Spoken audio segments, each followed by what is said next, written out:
So what are the issues? Well, that's what a ballot looks like. You have what are called hanging chads. You have these little punches that didn't get punched all the way through, or they got punched part way through, and the machines that were supposed to read them couldn't read them. But what happens in Florida is that they don't have the same policy for how to conduct an election across the state, right? It's inconsistent election procedures across the state.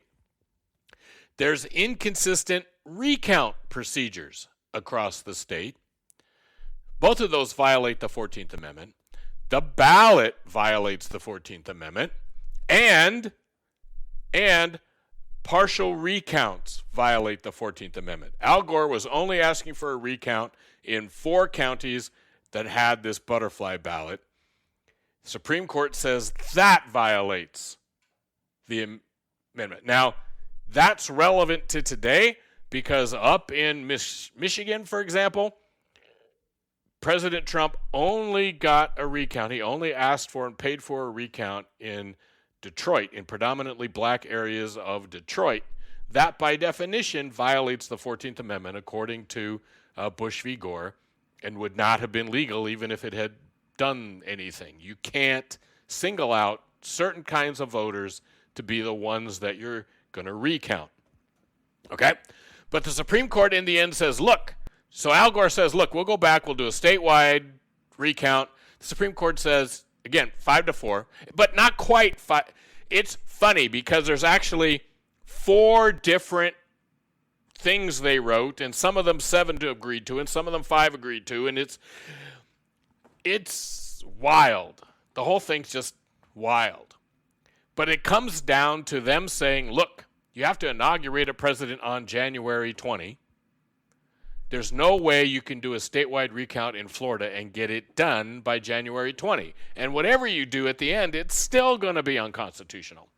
So Bush is the winner by 500 votes because that's where they were when they stopped all the recounting. And George W. Bush wins Florida by 500 votes and wins the national vote. Al Gore wins the popular vote, and there's thousands of votes sitting there that the Democrats believe are Al Gore votes that never get counted. So that election and this election have a lot of parallels. For example, the remedies that you might choose to fix all the election problems across the country, you don't have time to do. A lot of these things aren't going to get settled till well after the election is over.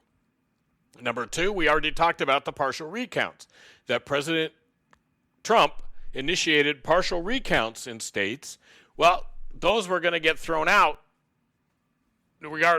eventually, right? You had potentially illegal election processes in various states. So you have all the elements that were in Bush v. Gore are present in this election potentially, though, again, there aren't any uncounted votes sitting out there. The difference between Bush v. Gore is Bush v. Gore, there are these thousands, and they're in a box somewhere still to this day, thousands of uncounted votes that, rightfully or wrongfully, nobody knows because they're not counted. But the Democrats assume that Al Gore won Florida by thousands of votes because there's these uncounted votes. That's not parallel to today, right? What's going on today is the Republicans are trying to have votes thrown out, where in 2000, the Democrats were just trying to get all the votes counted. Though in both cases, again, there's questions about what are legal votes and what are not legal votes. So both of these guys, Al Gore was vice president of the United States. He had to stand up and count the electoral votes, just like Mike Pence was vice president of the United States, and he had to stand up and count the electoral votes. And both of them made clear that their job under the Constitution was to count the votes. The only difference, they both did very professional, very good job. The only difference was that when the Democrats stood up to object in 2000, Al Gore wouldn't recognize them, said, "No, it's over, sit down," and they didn't file their objections. Where now we did file the objections, but in the end, they came to nothing, which we knew they would, because you can't object to one set of electors from a state that's been assigned by the governor. But both of them did their job under the Constitution. So when you worry about, are people going to ignore the Constitution? In the end, most people follow the Constitution. And in fact, if you listened to the debate, even most of the Republicans, particularly in the Senate, said, look, the Constitution says we have to fix this at the state level. If we don't like it, we have to change state law. Okay? And there's going to be a huge fight. You know that there's going to be huge fights in every state, this being one of them, about how elections are carried out. Now remember, there is one area where the federal government can get involved in elections, and that's equal protection, making sure that everybody gets to vote. So we lived, if you know your history in the South, in the 50s, 60s, black people, they had literacy requirements. You had to be able to read to vote. So a white person would show up at the voting booth, and they'd hold up today's newspaper, and they'd say, read this, and the white person would go, hey, December 4th. Then a black person would show up to vote, and they'd hold up a Chinese newspaper, and the person would say, what does this read? And the black person would go, hey, it says I don't get to vote. Okay? So there's a history across the United States of voter suppression, particularly in the states that used to be Confederate states. In Mississippi, you had to win the majority of the counties in Mississippi to win a statewide office, not just the popular vote.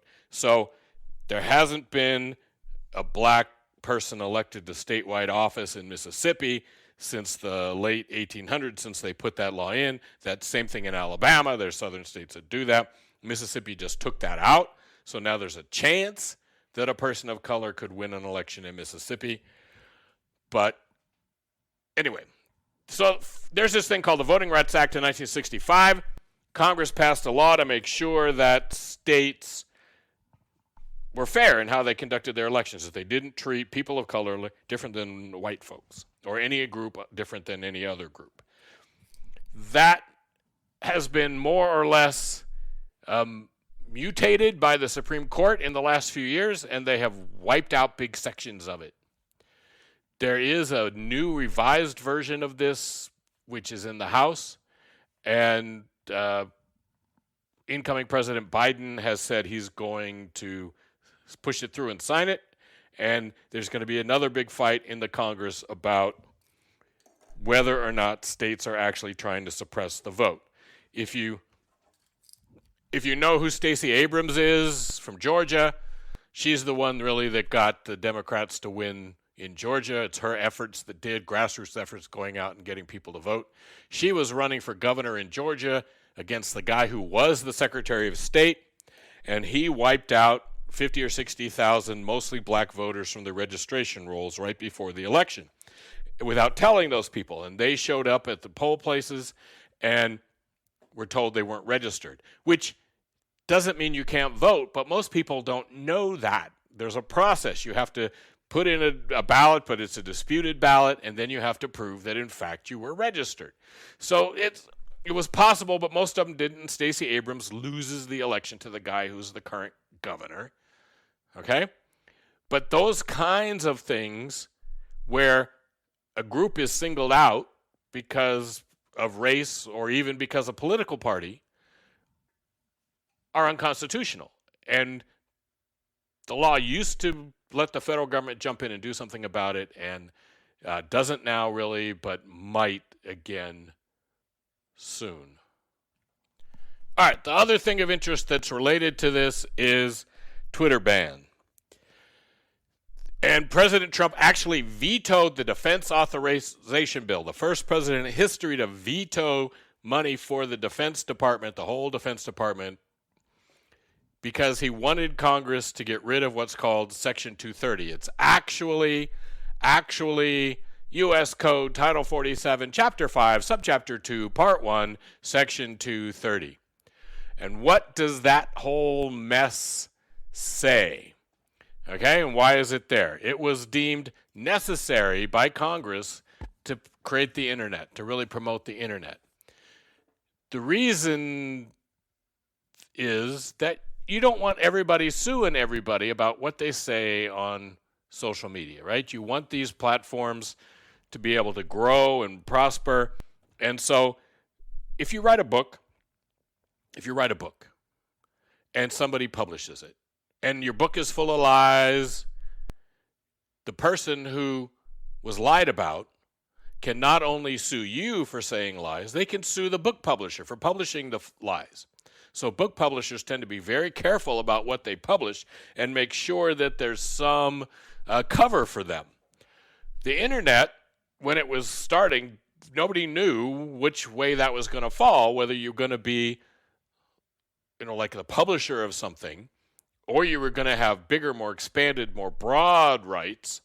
And Congress made clear that it was going to give broad rights and protections to these internet companies like Twitter and Facebook. So what do it say? Do it what say it. Okay? It says, treatment of publisher speaker. No provider or user of an interactive computer shall be treated as a publisher or speaker of any information provided by another information content provider. So Twitter can't get in trouble. And you, if you repost something that turns out to be illegal, you can't get in trouble for that. So, yeah, it protects you as well as it protects Twitter. Then it says, no provider or user shall be held liable on account of any action voluntarily taken in good faith to restrict the and any action taken to enable or make available. Okay? What that all is saying is that Twitter, if it wants to keep bad stuff off its site, they can't be held liable for that. You can't sue them. Donald Trump can't sue Twitter for keeping things off of their website. Any action voluntarily in good faith, as long as they're acting in good faith, to restrict access available to obscene, lewd, lascivious, filthy. So Twitter has rules about you can't show, certain body parts, and you can't make violent content, okay? And they're protected. The argument about that, though, of course, is that they block President Trump. Meanwhile, the head of Iran is running around saying death to America, and they don't block him. Okay? There's obvious questions about whether Twitter is doing this in a reasonable and equal way. And then you get the other sides. You get the sites like Parler that weren't censoring anything, which includes lies, conspiracy theories, and people saying we need to take guns and go shoot somebody. Parler was letting those things not only stay, but be retreated, whatever Parler called it, reparlored and passed around. And so you've got this issue of what's right and what's wrong and how equal. And okay? All right, now people also say First Amendment. Well, nonsense. First Amendment says, and we'll talk about this more later, Congress shall make no law. Congress doesn't say Twitter shall make no rule. It says Congress shall make no law. You do not have free speech rights at work. When you're using a website, you do not have free speech rights. If you're sitting in a restaurant and you start yelling about, Joe Biden's horrible or Donald Trump's, they can kick you out of that restaurant. You do not have free speech rights. That's why Vons can say you have to wear a mask in Vons. It's private property. It's their business. Congress shall make no law. Okay? Congress shall make no law. Twitter speech is not First Amendment protected speech. It's not. The big thing here is nobody really knows what would happen if 230 went away. And to just say, hey, wipe it out because I want to be able to sue Twitter, right? That's what Donald Trump is saying here. If 230 is gone, then I can sue Twitter for censoring me. If I'm Twitter, do I censor more or less if 230 goes out? There are people who think, oh, nobody would censor anything, and you'd get, stuff on the web that nobody. If you don't understand that 70-80% of what's on the internet is just lies and wrong and made up, and you don't understand the internet. So that would just maybe get worse. Or maybe Twitter would sanitize everything. So you're talking about how lovely your cup of coffee was and how beautiful the flowers are, but you can't say anything other than that because you'll get banned. So nobody knows what would happen if they got rid of it. And to just get rid of it in a little snap second makes no sense. Both the Democrats and Republicans have said they want to talk about social media and how social media works, right? One side because they want everything to be open, and the other side because they, conspiracy theories and, they're all pedophiles. And I don't know the answer to this, and none of you know the answer to this. And what's the right way for social media to work? And my answer, of course, is that we'd all be better off if there was none, but I don't know, right?